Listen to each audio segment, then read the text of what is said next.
কথায় বলে না, ঘরের শত্রু বিভীষণ কিংবা তোমারে বধিবে যে গোকুলে বাড়িছে সে। তৌহিদ আফ্রিদির বেলায় যেন সেই কথাই সত্যি হচ্ছে। যে রাহিকে তিনি পেলে পুষে বড় করলেন, সে রাহি এখন তাকে একের পর এক তথ্য দিয়ে ধরিয়ে দিচ্ছে।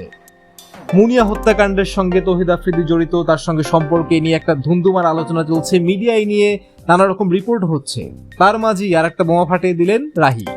তিনি জানালেন তৌহিদ আফ্রিদির সঙ্গে নাকি কেয়া পায়েলের সম্পর্ক ছিল, এবং এই বিস্ফোরক মন্তব্য আসার পরেই নতুন করে মিডিয়া জগৎ এবং গণমাধ্যমে আলোচনা শুরু হয়েছে, এবং অনেকে অপেক্ষা করছেন এর পরে তৌহিদ আফ্রিদির কোন কেলেঙ্কারি বের হবে।